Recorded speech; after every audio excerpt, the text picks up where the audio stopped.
وبركاته. الحمد لله رب العالمين والصلاة والسلام على سيد المرسلين سيدنا محمد وعلى آله وأصحابه الطيبين الطاهرين. اللهم لا سهل إلا ما جعلته سهلا وأنت تجعل الحزن يا ربنا إذا شئت سهلا. اللهم علمنا ما جهلنا وذكرنا ما نسينا وانفعنا بما علمتنا وزدنا علما يا كريم والحمد لله رب العالمين. أما بعد muslimin, ayah-ayah, abang-abang rahimakumullah subhanahu wa ta'ala, marilah sama-sama kita mengikhlaskan niat kita menghadirkan diri ke majlis ilmu pada malam ini kerana Allah subhanahu wa ta'ala. Muslimin dan muslimat rahimakumullah, kita bersyukur kepada Allah subhanahu wa ta'ala. Malam ini kita dapat berkumpul di dalam majlis ilmu, majlis yang kita mengingati Allah subhanahu wa ta'ala padanya, dan kita berusaha meningkatkan ketaatan kita kepada Allah subhanahu wa ta'ala. Allah kurniakan kita nikmat dapat kita himpun pada malam ini untuk menghadiri majlis ilmu agama dalam keadaan kita walaupun sekarang mendepani dan berhadapan dengan peningkatan kes yang begitu banyak yang membimbangkan kita, ya. Apabila pandemik wabak COVID-19 sekarang ini yang semakin tersebar di negara kita untuk kali yang kedua. Jadi muslimin dan muslimat, suka saya untuk mengingatkan diri kita bahawa hendaklah kita ingat bahawa wabak yang tersebar ini adalah ujian daripada Allah Subhanahu wa taala. Maka kita sebagai orang yang beriman hendaklah sabar dalam mengharungi ujian ini. Mungkin ada antara kita yang terkesan secara langsung maupun secara tidak langsung daripada wabak COVID-19 ini. Maka hendaklah kita bersabar. Kalau kita ditimpa kesempitan kewangan, kalau kita ditimpa sakit, kalau kita ditimpa kesusahan, hendaklah kita bersabar dalam menghadapi ujian ini. Ingatlah bahawa orang-orang yang beriman, yang mereka ini diuji oleh Allah, itu maknanya Allah berkehendakkan bagi mereka kebaikan. Seperti baginda Nabi sallallahu alaihi wasallam bersabda, "Man yuridillahu bihi khairan yusib min." Maknanya barang siapa yang Allah Subhanahu wa taala berkehendakkan baginya kebaikan, Allah menimpakan ke atasnya dengan musibah. Maka inilah hakikat ujian yang perlu digarap dan dihayati oleh setiap orang yang bergelar muslim. Jangan kita anggap ujian daripada Allah ini tanda orang yang beriman itu bernasib malang atau tidak bernasib baik. Bahkan hendaklah kita ingat bahawa seorang mukmin itu kalau dia sabar, maka boleh jadi sebab Allah mengampunkan dosa-dosanya, dan boleh menjadi sebab Allah mengangkat darjatnya, boleh menjadi sebab Allah mengurniakan pahala yang besar buatnya di hari akhirat nanti. Yang kedua, suka saya untuk mengingatkan supaya kita memperbanyakkan bertawakal kepada Allah Subhanahu wa taala. Ya, zaman sekarang orang banyak yang jadi kerisauan, kebimbangan yang berlebihan, sehingga sebahagian orang mungkin terlalu obses. Setiap 5 minit mungkin nak buka berita dan Facebook, nak tahu berapa banyak kes. Saya yang doktor pun tak tahu update secara detail setiap hari berapa kes. Tahu 2-3 hari sekali kita tahu, tapi bukan setiap 5 minit mahu cek dan terlalu risau dan hanya fikir tentang COVID-19. Jangan terlalu risau. Jangan jadikan hari kita dipenuhi hanya fikir tentang COVID-19. Sebaliknya hendaklah kita bertawakal kepada Allah Subhanahu wa taala. Orang yang beriman hendaklah dia memperbanyakkan bertawakal kepada Allah. Allah berfirman, "Wa 'alallahi falyatawakkalul mu'minun." Mafhum daripada ayat ini, orang-orang yang beriman hendaklah dia bertawakal kepada Allah Subhanahu wa taala. Hendaklah kita ingat bahawa tidak ada sesuatu yang terjadi di alam ini melainkan ia dengan kehendak Allah. Virus itu bukan pencipta bagi penyakit. Virus itu hanyalah sebab yang menyebabkan penyakit. Yang menciptakan penyakit pada seseorang adalah Allah. Seperti mana ubat juga bukan ubat yang mencipta kesembuhan, tetapi yang mencipta kesembuhan adalah Allah Subhanahu wa taala. Maka hendaklah kita pegang dan yakin bahawa Allah adalah pencipta bagi segala sesuatu. Muslimin dan muslimat rahimakumullah subhanahu wa ta'ala. Dan yang ketiga juga saya memperingatkan kita bahawa kita beramal dengan asbab. Kata ulama, asbab ini ada dua jenis. Ada asbab, sebab-sebab yang zahir, dan ada sebab-sebab yang batin. Kita orang yang beriman, kita meyakini bahawa ada sebab-sebab yang zahir. Jadi seorang hendaklah dia juga jaga diri dia, jaga kesihatan dia, minum banyak air, makan vitamin C, vitamin D yang secukupnya. Jaga diri supaya sistem imuniti pertahanan badannya kuat, jadi tidak mudah untuk dijangkiti virus. Jadi kita beramal dengan asbab. Minum banyakkan air, banyakkan bersenam, jaga kesihatan badan, buat riadah yang berpatutan. Maka ini langkah untuk kita kuatkan tubuh badan kita. Dan sebagai orang yang beriman, kita juga meyakini bahawa ada asbab al-batinah, sebab-sebab yang batin. Maka Allah berkuasa mencipta penjagaan ke atas seseorang itu dengan sebab yang zahir, dan Allah juga berkuasa mencipta penjagaan ke atas seseorang itu dengan sebab yang batin. Maka jangan seorang dia tinggalkan sebab-sebab yang batin, seperti doa, seperti wirid-wirid. Boleh jadi dengan sebab doa yang seorang amalkan, maka Allah memelihara dia daripada penyakit COVID-19. Maka jangan tinggal doa. Kita orang yang beriman hendaklah beramalkan doa, amalkan apa yang diajar Rasulullah sallallahu alaihi wasallam. Di antara amalan yang diajar Rasulullah sallallahu alaihi wasallam, yang pertama adalah membaca surah Al-Ikhlas, surah Al-Falaq dan surah An-Nas sebanyak 3 kali. Pada waktu siang, dan pada waktu malam. Membaca surah Al-Ikhlas, surah An-Nas dan surah Al-Falaq. Surah Al-Ikhlas, surah Al-Falaq dan surah An-Nas sebanyak 3 kali. Siapa yang buat ini, maka insya-Allah ada penjagaan daripada Allah Subhanahu wa taala. Yang kedua, juga digalakkan seorang beramal dengan doa.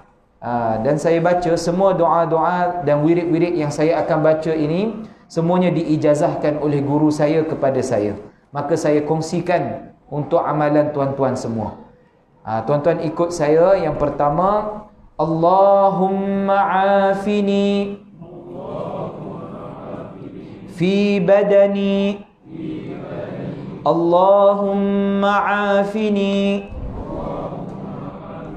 fi sam'i, Allahumma afini fi basari, la ilaha illa ant. Ini yang pertama. Jadi ini doa, ini amalan yang kedua. Yang pertama tadi baca 3 surah yang saya sebut tadi. Yang kedua doa ini. Yang ketiga, doa yang diajar oleh Rasulullah sallallahu alaihi wasallam. Maka digalakkan seorang baca ini 3 kali di waktu pagi dan 3 kali di waktu petang. Dan kalau seorang mahu keluar dari rumahnya, sekarang ni zaman wabak tersebar, kalau seorang mahu keluar dari rumahnya, maka baca 3 kali doa ini. Boleh ikut saya. Bismillahilladzi la yadurru ma'asmihi syai'un fil ardi wala fis samai wa huwas samiul alim. Ini amalan yang ketiga. Amalan yang keempat, juga digalakkan seorang beramal dengan wirid ini sebanyak 7 kali pada waktu pagi dan pada waktu petang setiap hari. 7 kali. Apa bacaannya? Hasbiyallah la ilaha illahu alaihi tawakkaltu wa huwa rabbul arshil azim. Ini yang keempat. Yang kelima, Allahumma inni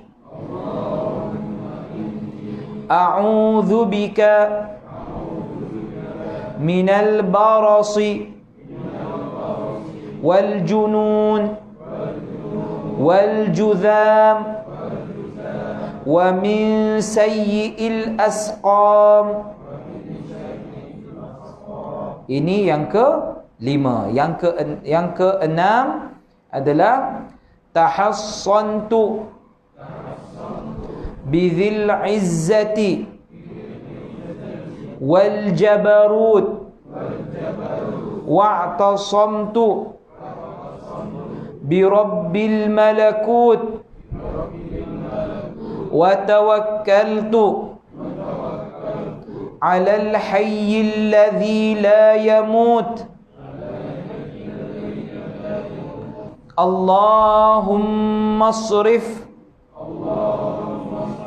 annal adha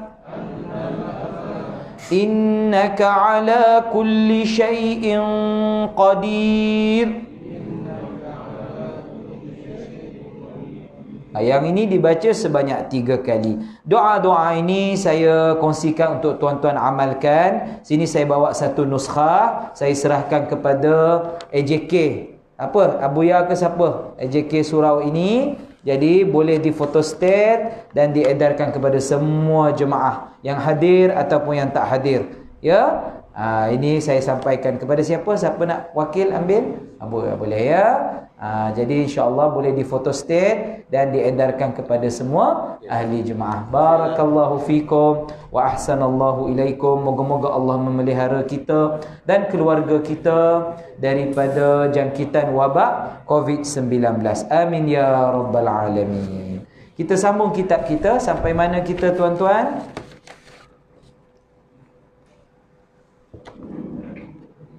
Muka surat 23 atas sekali. Yang mana? Rukun mandi wajib ke yang bawah tu? Yang bawah. Baik. Fasal. Sesiapa yang batal wuduknya. Baik. Bismillahirrahmanirrahim. Qala al-muallif rahimahullah, man intaqada wudu'uhu haruma alaihi arba'atu asya' as-salatu wat-tawafu wa massul mushafi wa hamluh. Kata tuan penulis rahimahullah, sesiapa yang batal wuduknya haram ke atasnya 4 perkara, iaitu salat, tawaf, menyentuh dan menanggung mushaf. Maka muslimin dan muslimat rahimakumullah, seorang muslim yang batal wuduknya, maknanya dia bukan dalam keadaan berwuduk, dia tidak boleh melaksanakan 4 perkara. Yang pertama, dia tidak boleh salat. Seorang tidak boleh salat tanpa wuduk. Kena berwuduk dahulu baru boleh salat. Yang kedua adalah tawaf. Maka juga tidak sah seorang buat tawaf tanpa wuduk. Ini berdasar mazhab Imam Syafi'i rahimahullah. Dan yang ketiga, menyentuh mushaf. Di antara perkara yang haram dibuat kalau seorang bukan dalam keadaan berwuduk adalah menyentuh mushaf Al-Quran. Walaupun menyentuh seperti ini, walaupun menyentuh di luarnya seperti ini, ya, menyentuh seperti ini, ataupun yang terbuka menyentuh seperti ini, maka itu haram dilakukan oleh orang yang bukan dalam keadaan berwudu. Ini juga berdasar mazhab kita, mazhab Imam Syafi'i rahimahullahu ta'ala. Dan begitu juga perkara yang keempat, iaitu menanggung mushaf. Jadi kalau seorang menanggung mushaf juga haram.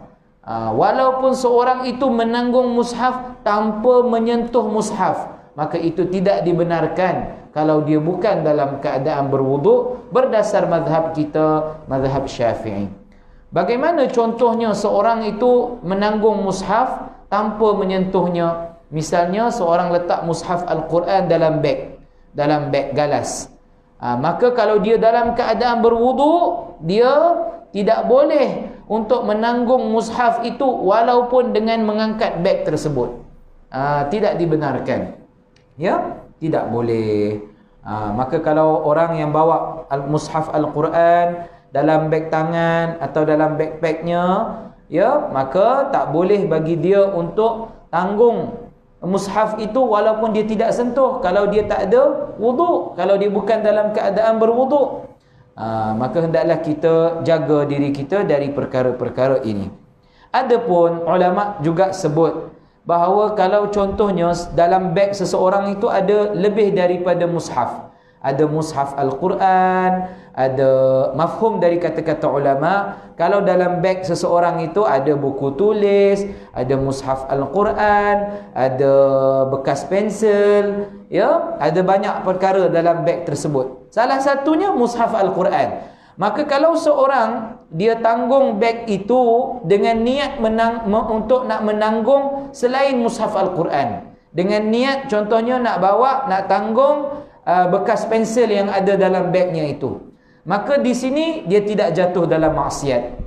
Dia tidak jatuh dalam perkara yang haram. Ini dibolehkan. Walaupun dia tahu dalam beg itu ada mushaf Al-Quran.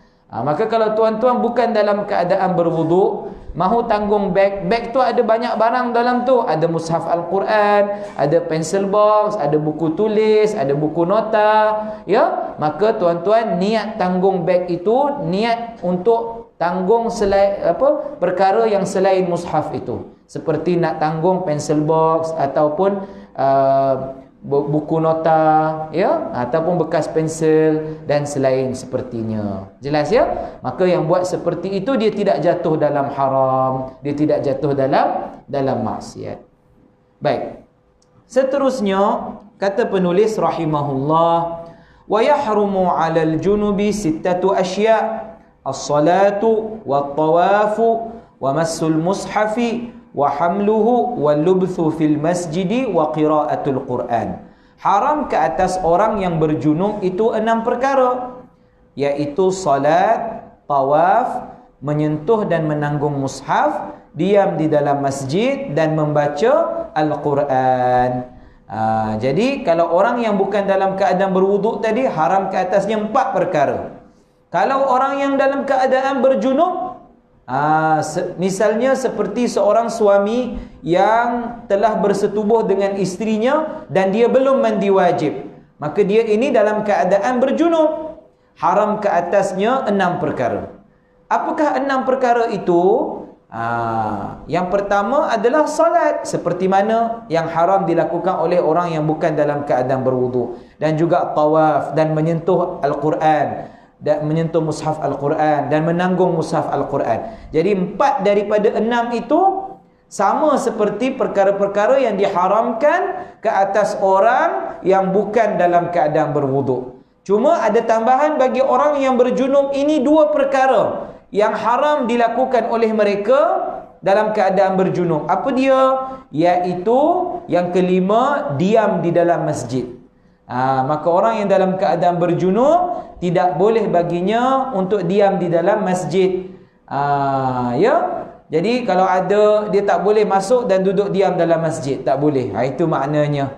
Kerana dia dalam keadaan junub. Dan begitu juga tidak boleh bagi dia untuk membaca Al-Quran. Orang yang dalam keadaan berjunub tak boleh bagi dia untuk baca Al-Quran selagi dia belum mandi wajib. Jadi dia tak boleh baca Al-Quran Walaupun baca tanpa sentuh mushaf, tak boleh. Tak boleh baca. Adapun kalau kita sebut tadi, orang yang bukan dalam keadaan berwuduk, dia boleh baca Al-Quran. Cuma dia tak boleh sentuh, antara yang dia tidak boleh buat adalah tak boleh sentuh mushaf. Kalau dia hafal Al-Quran, walaupun dia bukan dalam keadaan berwuduk, dia boleh baca Al-Quran daripada ingatan dia. Tapi orang yang dalam keadaan berjunub, walaupun dia hafal Al-Quran, dia tak boleh baca Al-Quran itu. Baca Al-Quran yang ni sebut baca dengan lidah, dengan lisan, tak boleh. Ya, setelah dia mandi wajib, dia boleh baca Al-Quran. Jelas abang-abang semua? Baik. Seterusnya, kata penulis rahimahullah, wa yahrumu bil haidhi tis'atu asya', as-salatu wa tawafu wa massul mushafi wa hamluhu wa qira'atul qur'ani was-saum. Haram ke atas orang yang kedatangan haid itu 9 perkara. Iaitu salat, tawaf, menyentuh dan menanggung mushaf, membaca Al-Quran, puasa dan diam di dalam masjid, membolehkan suami atau tuannya untuk melakukan jima' dengannya walaupun dengan pelapik, dan memberi peluang untuk mereka berseronok-seronok pada bahagian yang berada di antara pusat dan dua lutut tanpa pelapik. Jadi kalau orang yang kedatangan haid, maknanya sini merujuk hanya kepada orang perempuan. Orang perempuan yang kedatangan haid, maka haram ke atas dia 9 perkara. Masih ingat kalau orang yang bukan dalam keadaan wuduk tadi, haram ke atasnya berapa perkara? 4 perkara. Kalau orang yang dalam keadaan junub, haram ke atasnya berapa perkara? 6 perkara. Maka orang yang kedatangan haid, haram ke atasnya 9 perkara. 6 daripada 9 tu sama macam orang yang dalam keadaan berjunub tadi. Jadi sama. Orang yang kedatangan haid juga tak boleh solat, tak boleh tawaf, tak boleh sentuh mushaf, tak boleh menanggung mushaf, tak boleh membaca Al-Quran, tak boleh diam di dalam masjid. Ya, sama seperti mana orang yang dalam keadaan berjunub. Dan tambahan atas itu ada lagi 3 perkara tambahan yang mereka haram buat. Yang pertama adalah puasa. Orang yang dalam keadaan haid tidak boleh berpuasa. Haram ke atas mereka untuk berpuasa. Yang kedua adalah haram ke atas mereka untuk membolehkan suami atau tuan mereka melakukan jima' dengan mereka walaupun dengan pelapik. Maknanya tak boleh, jadi tak boleh isteri tak boleh bagi suami berjima' dengannya. Ya, isteri tak boleh bagi suami berjima' dengannya ketika isteri didatangi haid, dan suami juga dilarang untuk berjima' dengan isteri ketika isteri didatangi haid. Dan isteri tidak wajib mematuhi suami kalau suami menyuruhnya untuk berjima' dengannya ketika dia sedang didatangi haid. Jelas ya abang-abang semua? Ya, baik. Maka jima' ini maknanya memasukkan kepala zakar ke dalam faraj wanita. Jadi yang ini haram dilakukan ketika isteri sedang didatangi haid. Jelas abang-abang semua? Baik. Dan yang terakhir, haram memberi peluang untuk mereka berseronok-seronok pada bahagian yang berada di antara pusat dan dua lutut tanpa pelapik.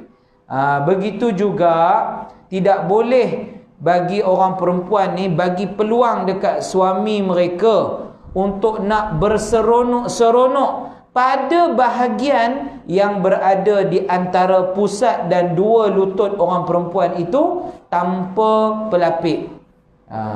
Jadi difahami di sini bahawa ketika orang perempuan didatangi haid, bukan sahaja suami dia tak boleh jima' dengan dia, suami dia juga tak boleh berseronok-seronok pada bahagian yang berada antara pusat dan dua lutut isteri tanpa pelapik. Difahami di sini, suami ketika isteri didatangi haid tak boleh raba peha isteri tanpa lapik, tak boleh raba punggung isteri tanpa lapik, ya. Tak boleh. Kerana ini bahagian yang ada antara pusat dan kedua lutut isteri. Maka ketika seorang isteri didatangi haid, tak boleh, haram bagi suami untuk berseronok-seronok pada bahagian yang ada antara pusat dan dua lutut isteri tanpa lapik. Kalau dengan lapik boleh. Misalnya kalau isterinya pakai kain batik, tutup apa yang ada antara pusat dan dua lututnya, maka suami boleh raba isteri di atas kain batik tersebut. Misalnya suami boleh masalahnya raba punggung isteri atas kain batik. Suami boleh raba paha isteri atas kain batik. Contohnya begitu. Jelas ya abang-abang semua ya? Jadi bukan maknanya suami ni tak boleh langsung berseronok-seronok dengan isteri masa isteri didatangi haid. Tidak. Yang tak bolehnya berjimak tak boleh, dan berseronok-seronok pada bahagian antara pusat dan kedua lutut isteri tanpa lapik, itu pun tak boleh. Tapi kalau dengan lapik, boleh suami berseronok-seronok pada tubuh isteri pada bahagian apa yang ada antara pusat dan dua lututnya. Jadi difahami juga di sini bahawa kalau selain daripada bahagian antara pusat dan kedua lutut isteri, dibolehkan bagi suami untuk berseronok-seronok pada tubuh isterinya walaupun tanpa lapik. Maknanya suami boleh raba pada bahagian badan isteri tanpa lapik pada bahagian yang selain daripada apa yang ada antara pusat dan dua lutut isteri. Ya. Jadi contohnya kalau suami nak cium bahu isteri, boleh tanpa lapik. Dan yang selain-selain yang contoh yang tuan-tuan tahulah, ya. Begitu. Kalau suami nak cium bahu ke dada isteri ketika isteri didatangi haid, leher isteri, atau bercumbu-cumbuan dengan isteri mulut ke mulut ketika isteri didatangi haid, itu tidak dilarang dalam agama kita. Itu boleh, ya. Jelas ya? Baik. Seterusnya kata tuan penulis rahimahullah, faslun. Asbabut tayammumi thalathatun. Faqdul ma'i wal maradu wal ihtiyaju ilal ma'i li'atshi hayawanin muhtaram. Kata tuan penulis, jadi kita dah habis satu bab, masuk bab tayammum pula ya tuan-tuan ya. Boleh larat sambung lagi tuan-tuan? Larat lagi ya. Sebab-sebab yang mengharuskan tayammum ada 3. Yang pertama, ketiadaan air. Yang kedua, sakit. Yang ketiga, kehausan haiwan, berhajat untuk menggunakan air tersebut kerana kehausan haiwan yang muhtaram. Baik. Tuan-tuan dan puan-puan rahimakumullah subhanahu wa ta'ala, maka kita nak sebut tentang bab tayammum. Walaupun mungkin kita kurang melaksanakan amalan bertayammum ini, tapi penting kita belajar. Kerana mungkin satu hari berlaku pada kita keadaan yang menyebabkan kita perlu untuk bertayammum. Ya. Apa antara keadaan yang menyebabkan seorang itu dibolehkan baginya bertayammum? Yang pertama kata penulis adalah kalau tak ada air. Jadi kalau tak ada air, seorang nak ambil wuduk macam mana kalau tak ada air? Kalau tak ada air, macam mana seseorang nak mandi wajib kalau dia berhadas besar? Maka orang yang berhadas besar, kalau tak ada air, dia boleh bertayammum untuk membolehkan dia solat. Orang yang berhadas kecil, yang bukan dalam keadaan berwuduk, kalau tak ada air, dia boleh bertayammum untuk membolehkan dia solat. Ya. Tapi apa maksud bila kita kata ketiadaan air? Apa yang dimaksudkan dengan ketiadaan air? Ya. Jadi ketiadaan air, ya. Ketiadaan air ini kita nak kena faham malam ni. Jadi kalau seseorang tu misalnya tuan-tuan, dia bangun pagi, dia buka paip di rumah dia tak keluar air. Tak keluar air. Dia nak ambil wuduk tapi buka paip tak keluar air. Jadi Apa yang dia nak kena buat? Jadi yang pertama sekali tuan-tuan, hanya kalau rumah dia tak ada air, tapi jiran-jiran dia ada air, kawasan sekeliling rumah berdekatan dengan dia, ya, 100 meter, 5 meter ada air, dia tahu ada air, itu maknanya dia tak boleh lagi bertayamum. Belum lagi dia tidak dikira boleh bertayamum. Dia boleh dapatkan lagi air.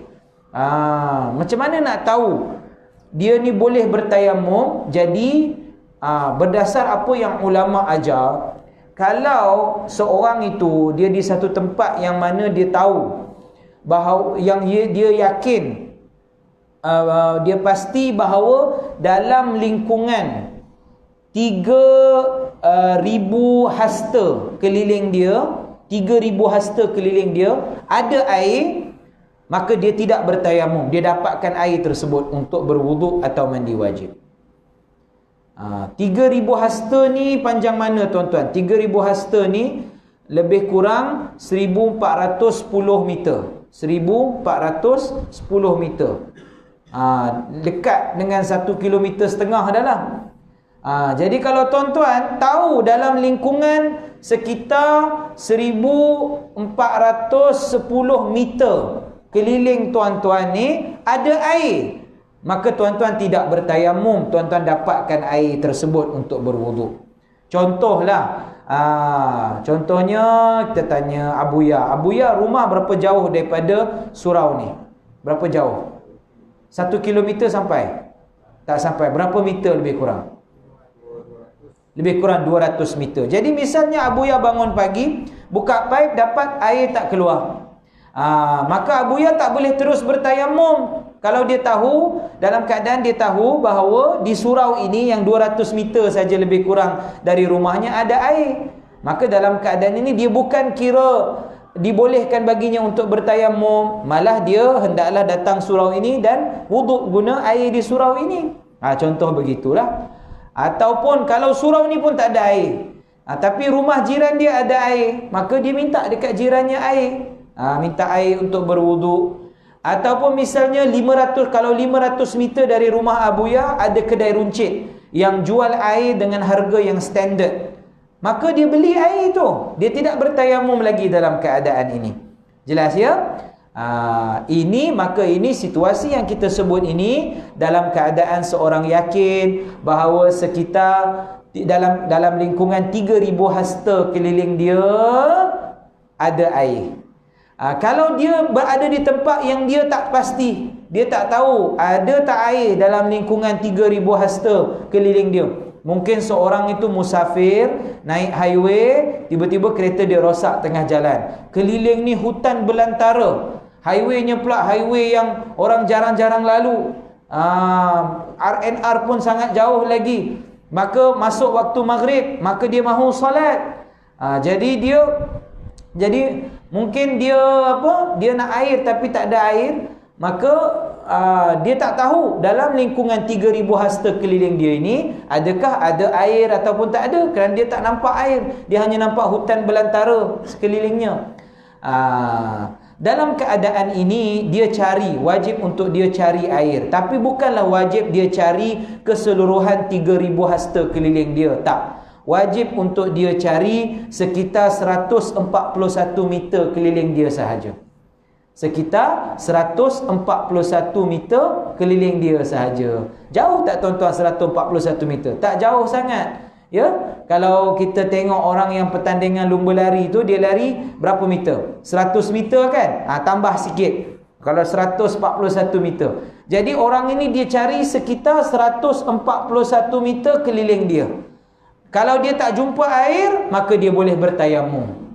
Kalau dia tak jumpa air, maka dia boleh bertayamum. Jelas tak abang-abang di sini contohnya?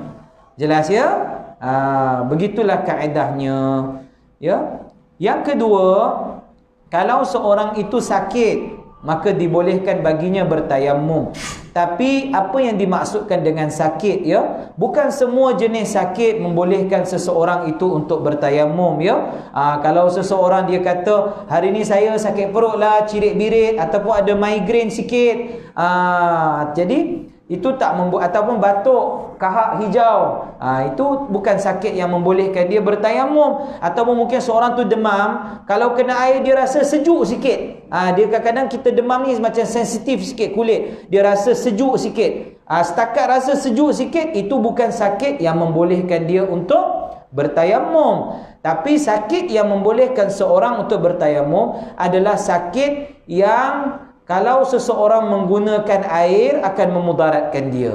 Itu sakit yang membolehkan dia untuk bertayamum. Sakit yang kalau seorang menggunakan air akan menyebabkan kegagalan anggotanya. Itu membolehkan dia untuk bertayamum. Sakit yang kalau seseorang gunakan air akan melewatkan tempoh untuk dia sembuh. Itu sakit yang membolehkan dia untuk bertayamum. Jelas abang-abang semua ya? Okey. Dan yang ketiga, juga penulis sebut satu lagi sebab, iaitu berhajat untuk menggunakan air tersebut kerana kehausan haiwan yang muhtaram. Jadi mungkin ini berlaku zaman dulu, orang musafir dengan binatang tunggangan. Zaman dulu orang bukannya musafir dengan Exora dan dengan Myvi dan dengan Mercedes, tak. Orang zaman dulu musafir dengan binatang, mungkin dengan unta, mungkin dengan kuda. Kalau binatang tunggangannya ini haus, kalau tak bagi minum, mati binatang itu.